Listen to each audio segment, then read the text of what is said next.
Hello everyone, I'm Derek L. Mitchell and welcome to the Fearless Factory. Thank you for joining me today and join me here every Fearless Friday for inspiration, encouragement, advice, and my own personal experience that will assist you in producing fearless action in order to manufacture the exact life that you want to live. Now, to start things off, today I want to talk about embracing discomfort to conquer fear.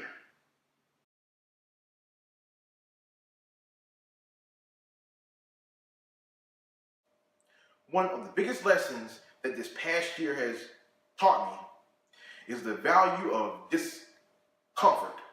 Now, there isn't a person alive that I know who enjoys being uncomfortable. I believe that it's just in our nature as human beings to seek out comfort. I mean, we would all love it if things were easy, and there were no obstacles at all. But that's just not life. And what I've learned is that at its core, the process of confronting and conquering the fear that is in your life is just comfort. It is a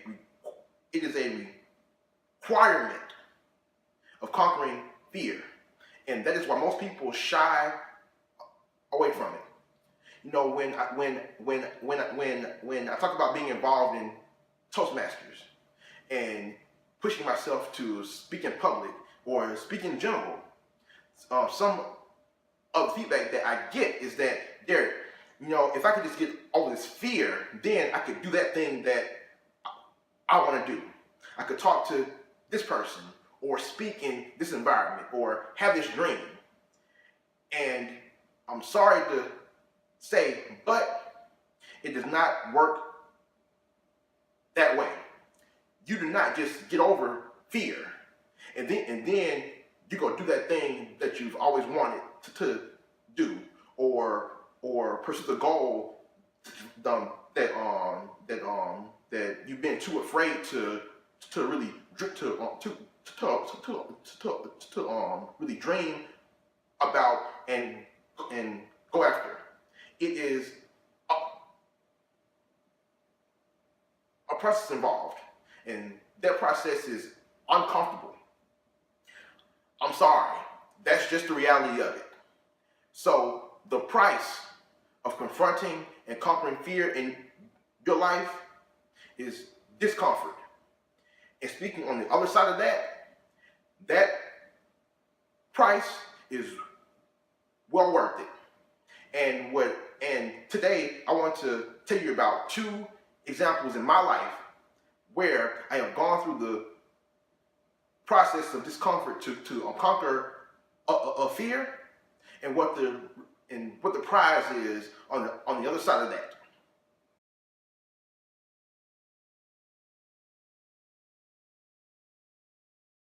3 years ago, I was seeing the best speech therapist that I had ever worked with, and she challenged me on something. She recommended that I attend a support group for people who stutter that was hosted by the National Stuttering Association, or the NSA, the other NSA as I call it.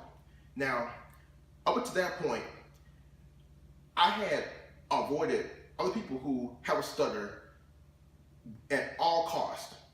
I did not want to be associated with that label, with that challenge, and with that stigma. And up until that point, I had not yet accepted my self as a stutterer as well. So when she recommended this, I immediately said, I do not want to do that. It's too uncomfortable. I can't do it. But I remembered that the name of the organization sounded very familiar. And what I realized is that 7 years prior to that I was invited to attend a conference that was hosted by the NSA in Atlanta at that time. Now that was a golden opportunity to be able to be around hundreds of other people that were just like me. But I wasn't ready, and I rejected it. I could not deal with the discomfort of having to face other people that were like me, and as a result, facing the fact that having to stutter is something that I would have to deal with for the rest of my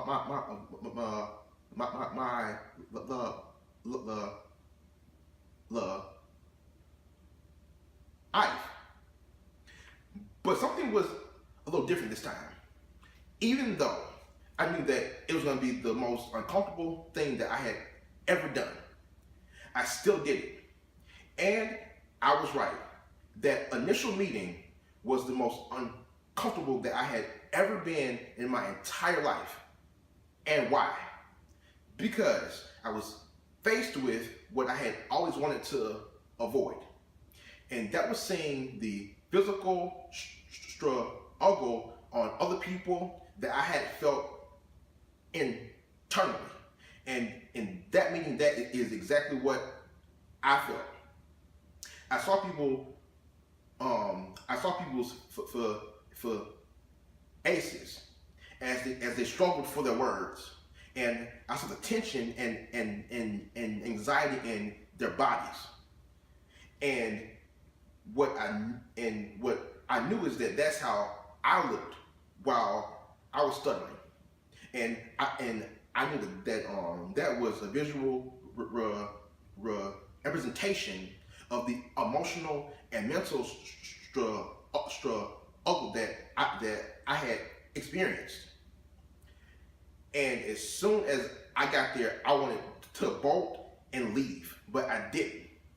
And as a result of enduring that temporary discomfort,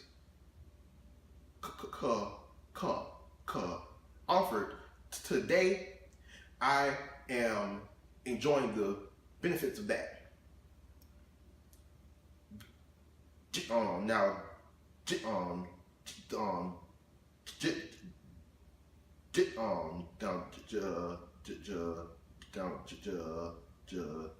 Just last month, I attended my second NSA conference, and also got a chance to host a workshop for the second time as well. Had the opportunity to meet and form bonds and friendships with other people who have studied from all over the world.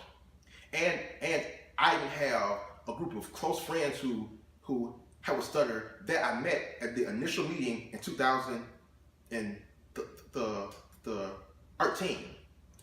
And I also have, and I am also a member of a community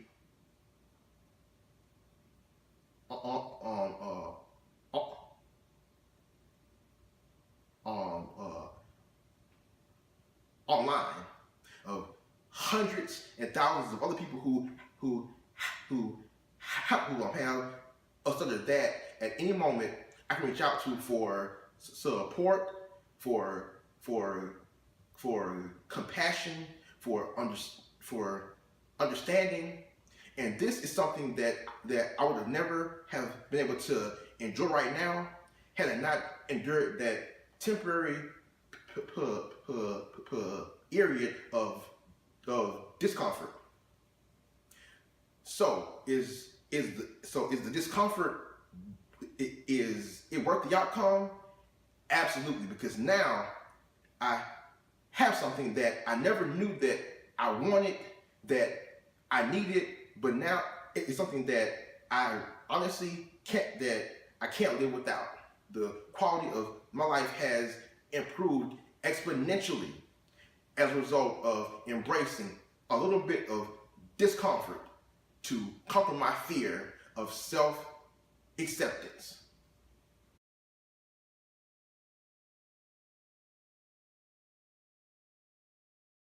Thank you all for joining me.